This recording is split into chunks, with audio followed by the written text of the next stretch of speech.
Anyways, my mom would make me do a confidence cheer. Oh, Really? That's awesome. And it's 3 words. It was 1 word, actually. Confidence, confidence, confidence. Do a cheer. So like before public speaking competition, before poetry in motion, before the big basketball game. Yeah. Just give her, don't give a rip. Confidence. confident. I'm going to do it now too. I hope that's the major takeaway from this is my mom's confidence cheer. You're listening to the Behind the Village podcast. Our guest today is Hillary Handy, a Jill of all trades in our community.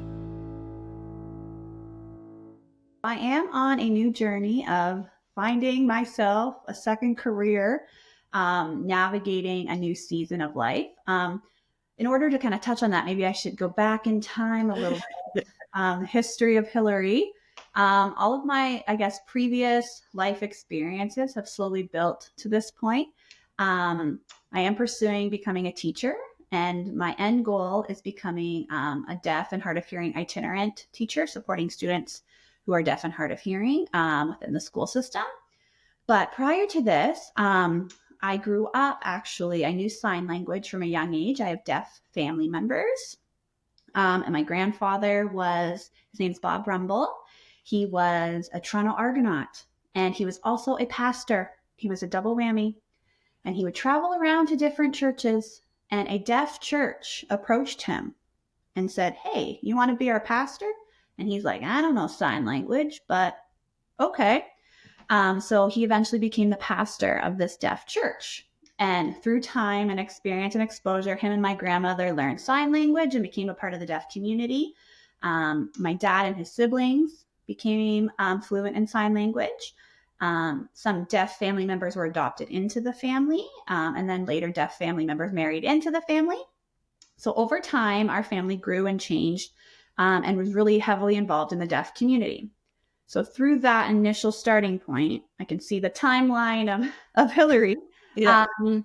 My father became involved supporting deaf and hard of hearing individuals through the Bob Rumble Center of the Deaf in Toronto. And then my father became the director of a children's summer camp, the Ontario Camp of the Deaf. It's just south of Parry Sound. And so in first my grandfather, then my father. Now, next generation, Hillary, I grew up at the camp every summer, working, volunteering as a counselor, program director, washing dishes, cleaning toilets. I've done every role under the sun. And through that work, I started to, I guess, find a bit of a passion for sign language for the deaf community. Just through osmosis, really, you kind of pick it up. I would say I am fluent in sign language, even though I am not deaf myself, but I have a fairly high degree of fluency. I'm able to communicate in sign language. And so through that, I didn't know what I wanted to do. Grade 12, Hillary didn't know what to do with her life. All of her friends went to teacher's college. At the time, I was like, I'm not going to become a teacher. I'll just get a piece of paper and something, and hopefully I'll find a career. So I did. And then I ended up becoming a sign language interpreter with a local school board here, supporting deaf and hard of hearing students in the school. And I did that for a little while. I also worked in social services, doing program coordinating to an agency called Deaf Access Simcoe County. So I did that for a while as well. And then I took a little bit of a pause when I had my kids. And I was happy to do that. I still was involved at the camp every summer. I eventually did end up working for Bob Rumble as well, doing social media. But during that season with my kids, I didn't know what I wanted to do. I did always know I wanted to be a mom, 100%. That was on my life bucket list. And I felt very fulfilled when I was able to do that. And I was thankful I was able to be at home with my kids for that season. And then eventually, when my kids were school aged, I thought, okay, maybe I'll dip my toes back in the school board again, supporting students in the classroom.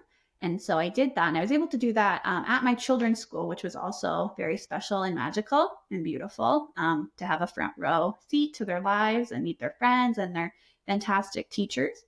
And I realized again, like I loved working in the school setting. It was just so special. It was meaningful and rewarding to see students grow and change. But I didn't really know what came next. I was like, okay, I'll just apply here and there, just see what happens. But it was through working again in like the role of an educational assistant, doing sign language support as well as like tutoring. Many of the teachers like spoke into my life and they're like, you should be a teacher. I'm like, grade 12 Hillary. No, I don't. And flashbacks of like one of the most stressful years of my life, trying to decide your future. What do I want to be when I grow up? And I already felt like, check, I was able to become a mother and that was special to me. But maybe there was something more I could be doing. So that was about a year. Teachers kept dropping that seed. And I was like, maybe, I don't know. Maybe. And then it was another year of people kind of like, you should pursue this. So I was like, well, I guess I could apply. Let's just do the hardest step and apply. Throw it out there, see what happens. So I did that. And sure enough, I had gotten in. And I was accepted into Lakehead. So I'm currently pursuing a Bachelor of Education through Lakehead. But the funny part about this is, I don't know, like I wouldn't consider, I guess it's a little brave to kind of throw yourself out there. I'm a bit older in my years compared to my peers. But I guess that initial step of bravery actually prompted my sister, and she applied secretly to Lakehead, and she also got in.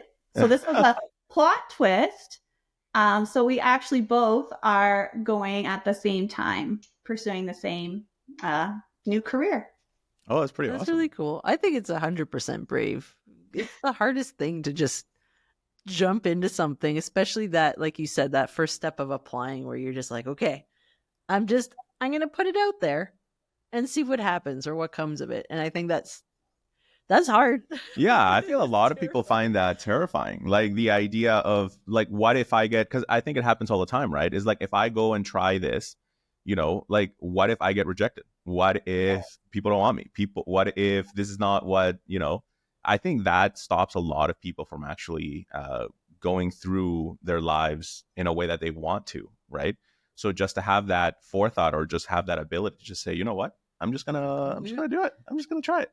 On the flip side of that too, I feel like I've realized I have a fear instead of failure, but of success, in that, like, if this works, if what I want to do takes off, is it going to add what I want it to add to my life? Like, there's so many unknowns that are hard to manage as well. So there's the fear of failure and a fear of success.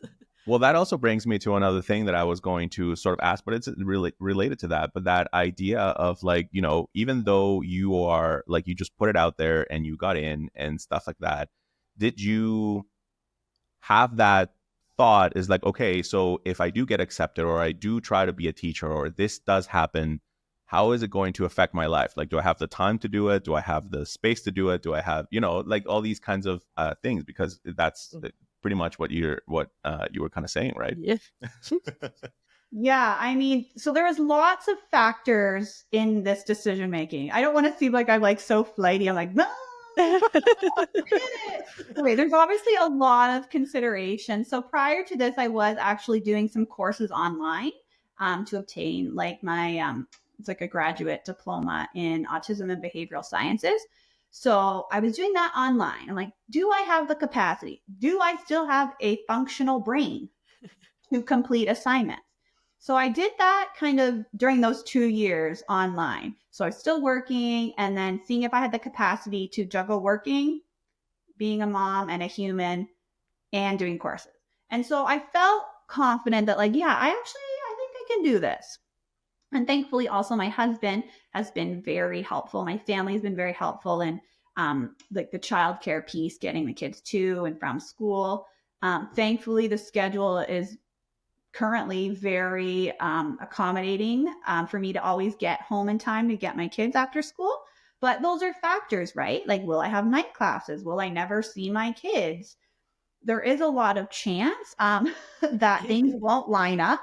However, when I see things lining up, I see that as like honestly a gift from God and like a sign that it is meant to be. And I am meant to be on this path. And so when obstacles do come up, sometimes I'm like, oh, is this something I'm meant to overcome? Or is this like me? Don't do it. Mhm.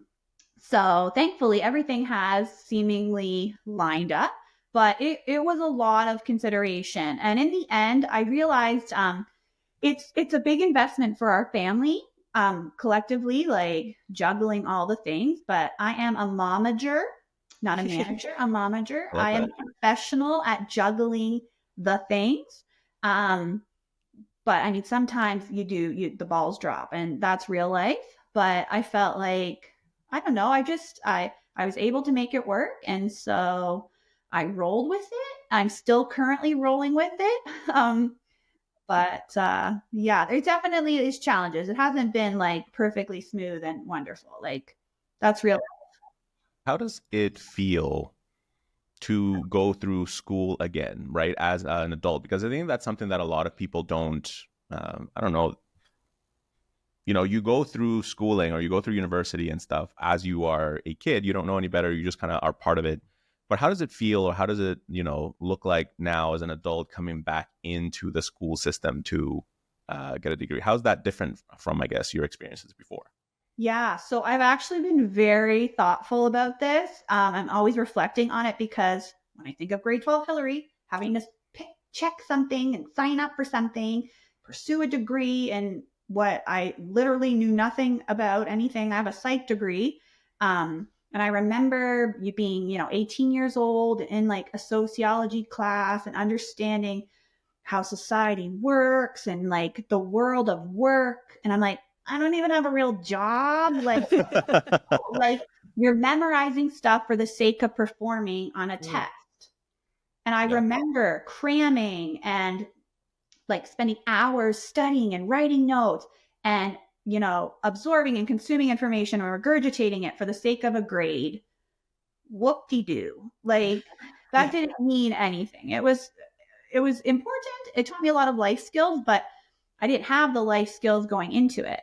So now in this season of my life, what is that, like 15 years later, at least I have a little bit of lived experience now, and especially in the realm of, education, working with children, having your own children, and having careers or previous jobs working with children obviously now translates to being very meaningful now.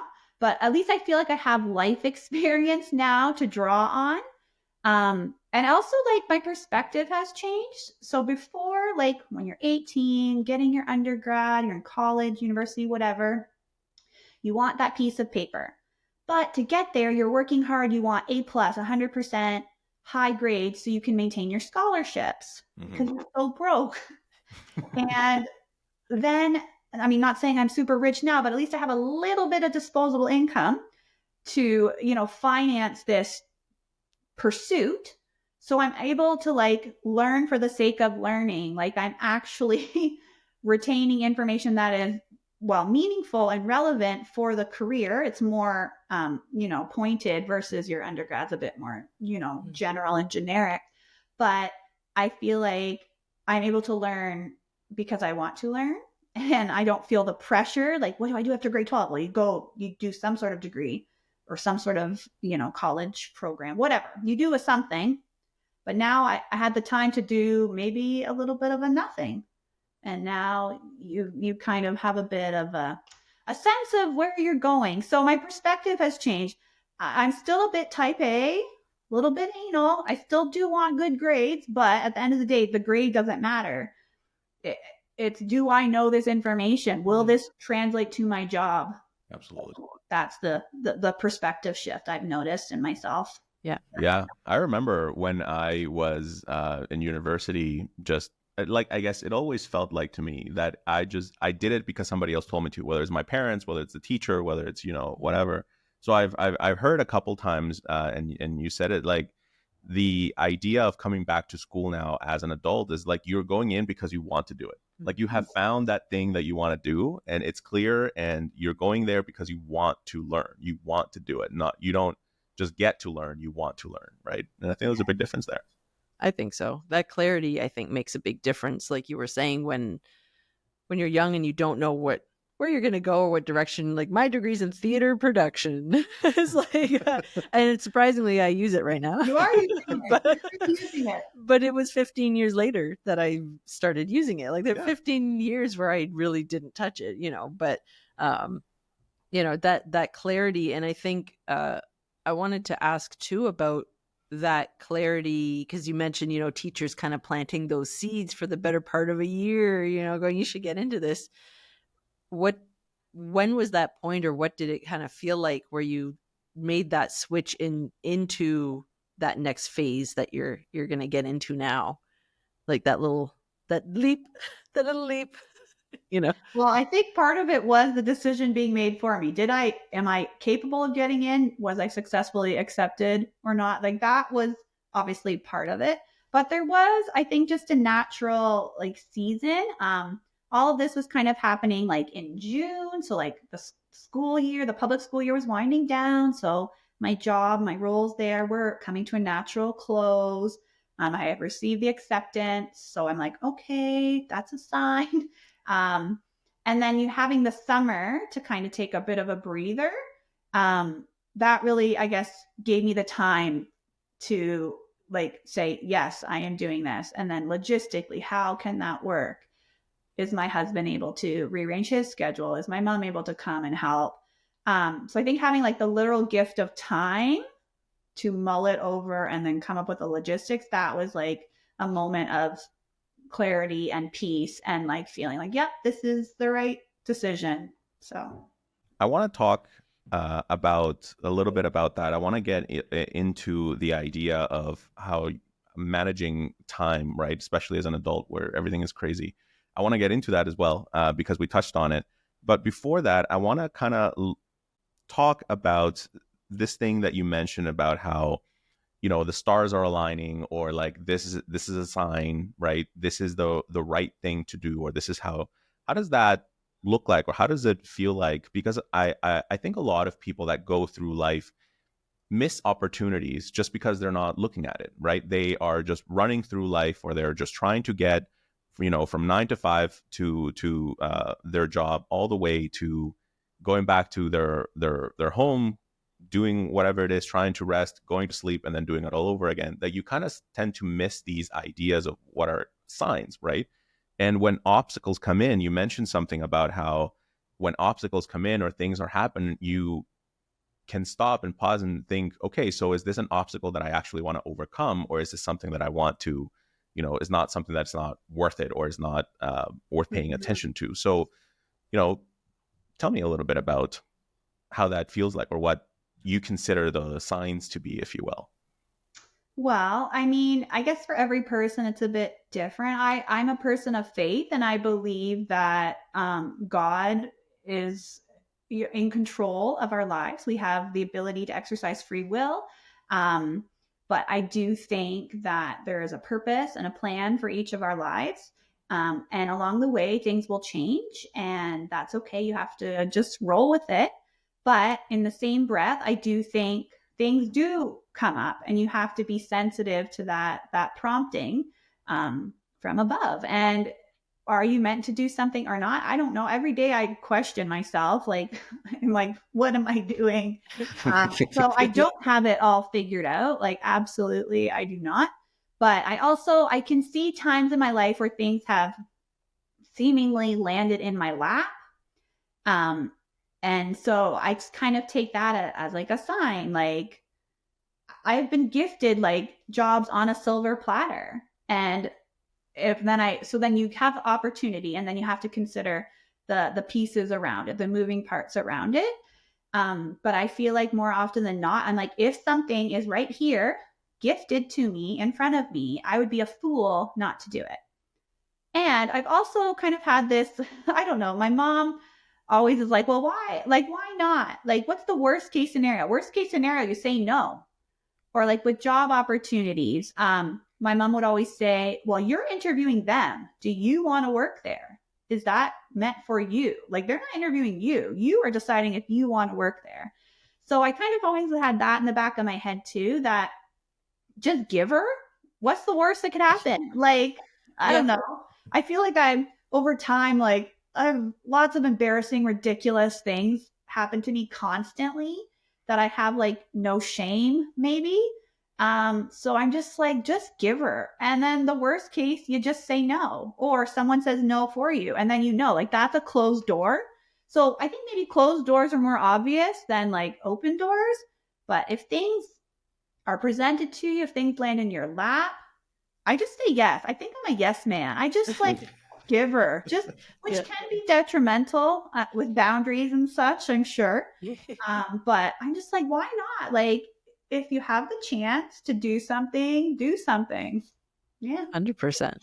I try and look at that too in the same respect that you said, why not? Just try it. You can always say no, or they're going to say no. And I try and look at it too in terms of, you can always find a solution. Like, you can always solve the challenges that are come up if you want something bad enough. If this is the direction you want to go in and a challenge comes up, you're going to solve it. Like, when have you ever been like, oh, and then everything's shut down? Usually you figure it out. It may not be the direction you thought, but you get there, so that's my little mantra. Yeah. But I think, I think there is something about that concept of, I guess I see it more as a confidence in yourself. Like, the people that are able to go through and just be like, yeah, I'm just going to go do it and I'm going to try it, and whatever comes my way, I'm going to be able to figure it out. For me, that takes confidence. That takes not only bravery to start or do something, but confidence in that I know that whatever happens, I'll figure it out. Right. And I think a lot of people miss that, or a lot of people don't see that in themselves, to have that confidence to be like, it doesn't matter if I don't know exactly what this path looks like, right? Whether the signs are aligning or they're not quite aligning, or there's obstacles in the way, I know that I will be able to figure it out because this is what I want, right?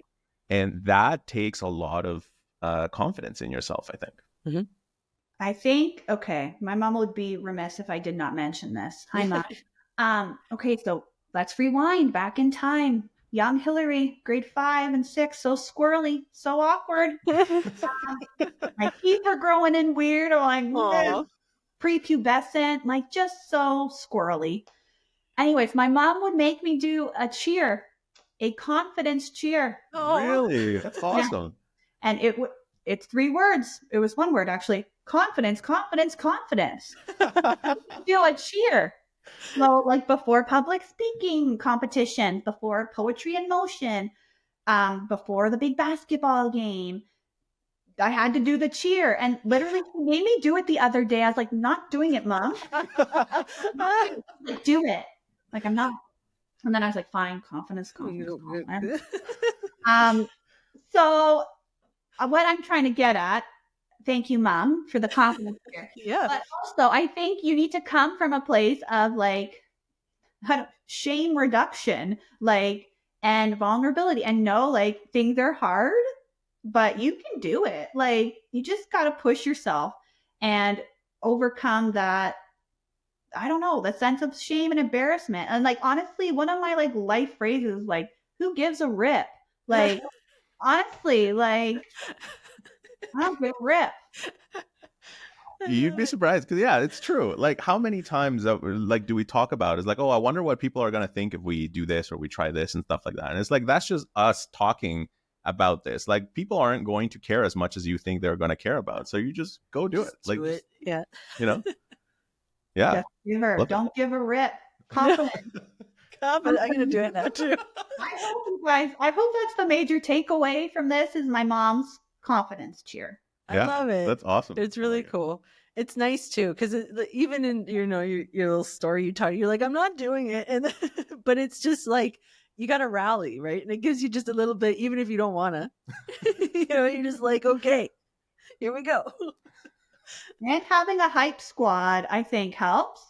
And maybe it's because, like, I'm a bit of a goof too, but in the role of like mother, I want my kids to be bold and brave. So I think I have to do that as well. And I try to narrate my life for them. And I'm like, guys, I don't want to go to the doctor, but I have to. It's part of being a grown up. You have to do things you don't want to do, blah, blah, blah, blah. Narrating Hillary's life story. But I think that's part of the thing too, is like the show must go on. And not that I'm putting on a show, but you want to present these skills so your children can see, so the next generation can see, so you can also motivate other people and be their hype squad. And then your sister secretly applies to school too, and then you both go. Yeah. And then you hype each other up. It's amazing, you know, that inspiration and that change, you know, I based on what you're saying, it seems like you never would have thought that you applying to go back to school would have had necessarily an impact on anyone else. You were just doing it to see. And so the fact that it inspired your sister enough to take that leap that she probably feels that she wants to take and maybe was nervous to, but you know, if Hillary can do it, I can do it, you know, and it's those little moments, which is why, you know, I like to talk to people like you because it's inspiring me too, because we've even had discussions yesterday about things that we want to try. And it's like, you know what? I have no idea what I'm doing with whatever this thing is, but I feel like I want to try it. Like there's a pull there. There's something there that I'm just going to give her. I'm just going to do it. See what happens. I'm all for it. I wanted to ask too, switching into that work-life balance, what is your biggest challenge that you either struggle with or have overcome to try and manage it all? You know, because it's so easy sometimes to say yes to everything and to, you know, that yes man kind of mentality. There's two sides to that coin. So Right. is there something in particular that you are either working through or have just overcome in terms of balance? I would just like to lead with, I do not have it all together. I am often a hot mess, but I am trying my best week by week. And I think part of it is, I know, like I said, a little bit type A. So I think, you know, being literally organized, like having a calendar, tracking all the things is like a helpful life skill. And some people don't. It's all up here. And I think that it's a huge mental load to carry, especially as a mom. And while I do have a lot up here, I do try to translate it somewhere else digitally on a paper calendar, whatever. You have to be literally organized. I think also doing things week by week at a glance, this is what we have coming up, is a helpful skill as well. But I know I say yes a lot and I am struggling. So I am trying to say maybe not yes. Not a full out no, but like a maybe. Because you can't do it all. Like, I'm not here to be like, you can do it all. Hillary said, you can't. That's not real life. You're juggling and you're going to drop the balls. It's going to happen. So I don't know how you prioritize, like what is valuable to you. I guess what brings you joy, what doesn't bring you joy, get rid of that. And then maybe also recognizing like there are seasons of when you can do things. Like, for instance, I was a board member for the Aurelia Thrift Store, a not-for-profit in town. And while like that was wonderful, it was for a season. And then I knew that term would be over. And then someone new would come and do that for a season. And recognizing like I don't have to hold on to everything. I don't have to do everything. If you don't do the things, other people will step up. So there's been like some local initiatives in our town that I've wanted to be a part of. And my husband's like, nah, you don't have to do everything. Other people will step up. And they did. And that's wonderful. And it gives them the opportunity too. But then I also recognize that like, what's the phrase? 80% of the time, 20% of the people are doing all the work or something, or Yeah. the The 80-20 rule. Yeah. That kind of stays with me. And I usually find myself, I'm not tooting my own horn, but like, oh, Hillary will do it. Mm-hmm. And I do it because I feel like if you have the capability, the resources, the time, the capacity to do it, you should do it. There's a song by Matthew West. It's called Do Something. There's a line and it's like, if not me, then who? If not me and you, right now, let's do something. And I'm like, yeah, if you have the capacity to do something, you should do it. But recognize your abilities, your capabilities, your capacity in that season. So I think just the overarching theme of like, know where you are in what season. Maybe you can't do it right now.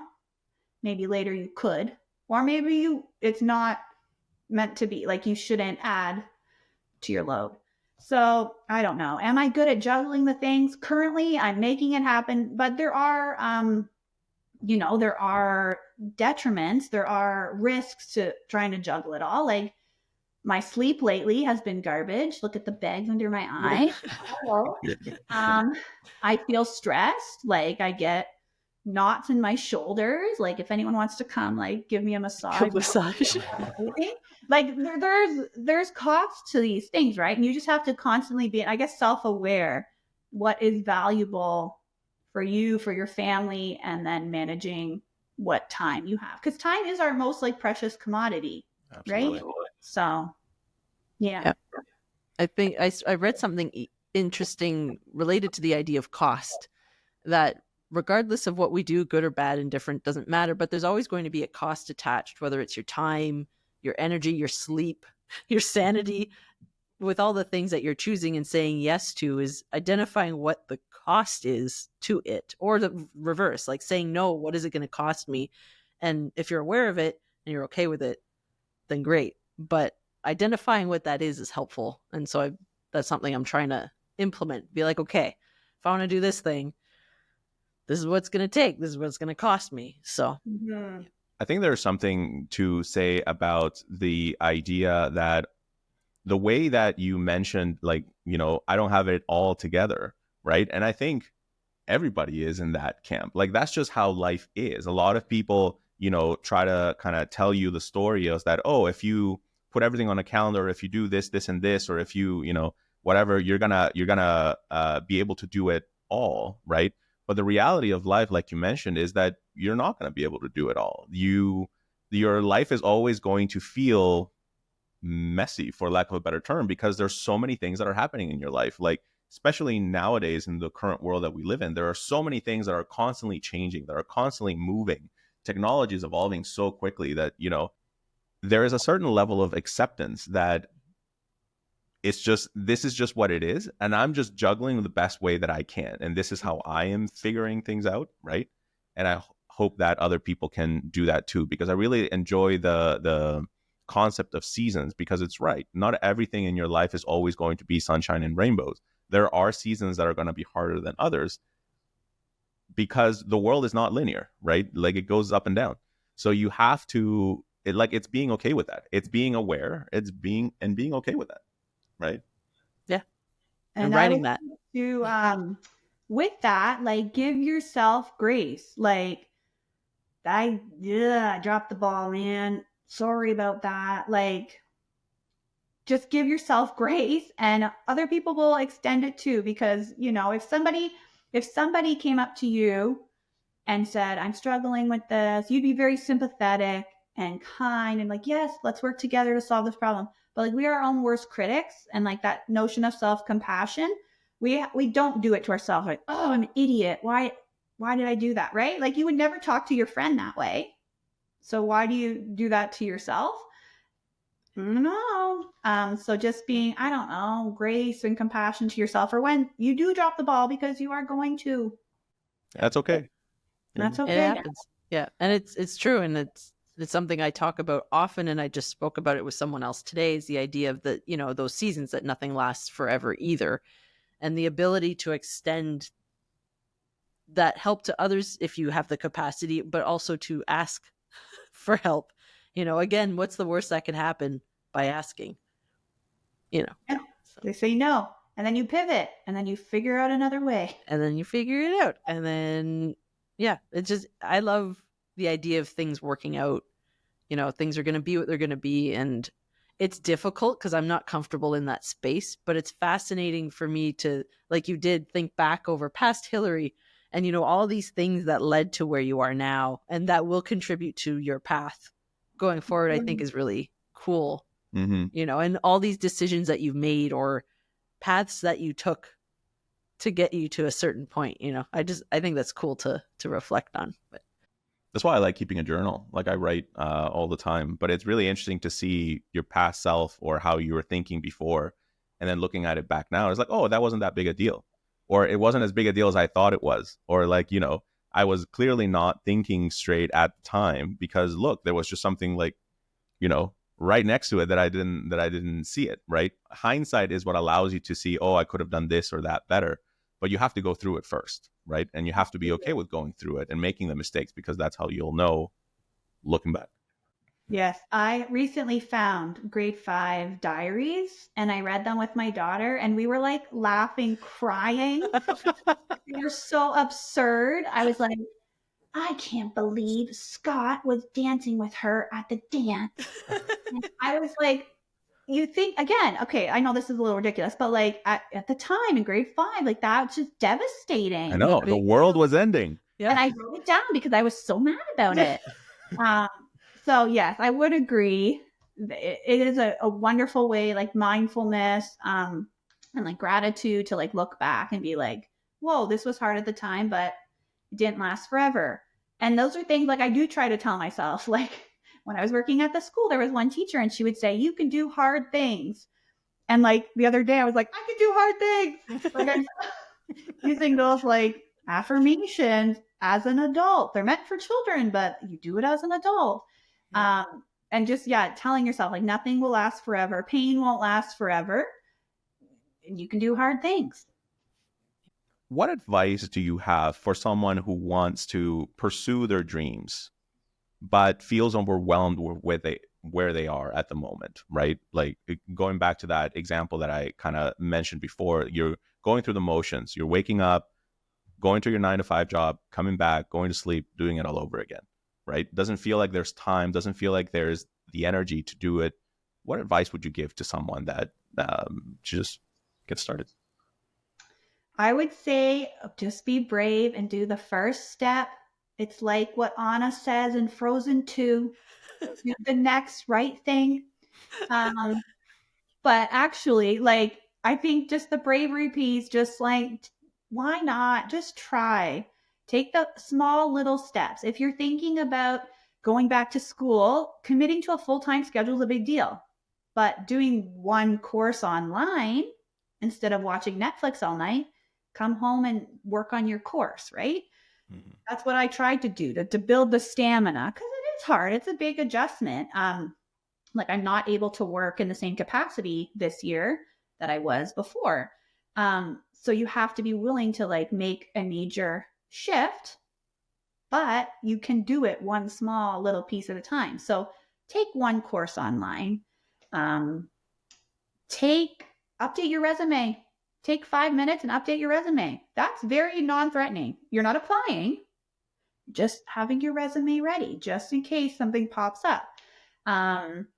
Just do a quick Google search. This actually, my husband recently, I guess it's been about a year, he also switched jobs. And okay, maybe it was me. Oh my gosh, maybe it wasn't. But no, let's just Google, like, let's just see what's out there. We don't even know. Your dream job might not even be out there yet. Like you might make your own dream job. You might meet somebody and they're like, I'm actually looking for someone to do this. And you're like, well, actually I can do that. That kind of happened with me a little bit with Anna from North Simcoe Life. I had moved up here and like I've always loved writing. Grade 12 Hillary, didn't know what path to do. I was thinking about journalism and media, that sort of thing, but never really actively pursued it. So I just kind of put that on the back burner. But then when I had moved up to this region from Barrie, I was looking and I had seen The Villager, I'd seen North Simcoe Life, and I was like, oh, maybe I'll just see why not? Just give her. Are you looking for any stories? And they're like, yeah, sure, send us some stuff. So I was like, okay, cool. Now I write for North Simcoe Life. Fun. And then Anna was like, I'm actually looking for someone to do social media management. And I was like, well, I actually do that for another agency. I can do that, right? So I don't know. Again, this is just like the willingness to say yes, the willingness to try.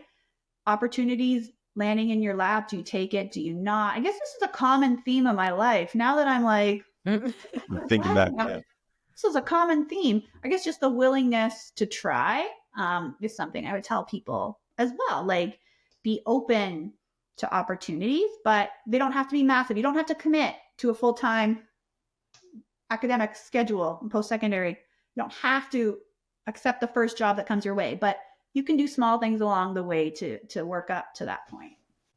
Yeah. No, that's a good point, because I know I have a bit more of an anxious brain, but that's where it starts to tailspin, where it's like, oh no. And then if I apply, then this will happen and this will happen. And then it's out of control. And then, so just like one step, baby step it. But so much is out of our control. Like, that's another thing. Like, I am a control freak. I don't know if that's coming through here, the typing, but like, so much is out of our control. Like, what can you do? You can't do anything. So what can you control? That small locus of control. What can you do? Well, I can update my resume. I can do a Google search. I can write a letter to Anna at North Simcoe Life. Yeah. Small things. I mean, that's what you did. Isn't that how you ended up writing for us as well? It wasn't, I think you emailed us. Did I? I can't remember who reached out to who, but I don't remember either, but same sort of thing. I'm like, yeah, give her. Why not? That's pretty much all the questions that I have. Do you have any other questions? I don't think so. I think it was really helpful. Is there anything off the top of your head that... Or any other life experiences that you want to share that, or important lessons from your experience that other people may find helpful? The Book of Hillary. The Book of Hillary. I'm like trying to think of, I don't know, what else. I hope it was okay. I'm like, I hope I don't look like a nincompoop. No, I love it. I think guests like you are easy to have. And I think you were an easy one for us to connect with, because I love your vibe, and I need some of that confidence sometimes to just be like, just go for it, So I think I enjoyed it. No, it was fun. Well, that is kind to say. And here, I received that, and I will keep trying to keep it together, but don't always have it together. And that's real life. Yeah. It is. No, it's true. Yep. Thank you for listening to the entire episode. All the links and info you heard in this conversation will be featured in the show notes on our website, villagermagazine.ca/podcast. If you enjoyed this episode, consider subscribing to our channels like YouTube, Spotify, or wherever you're listening from so you never miss an episode. Thanks again, and I'll see you next time.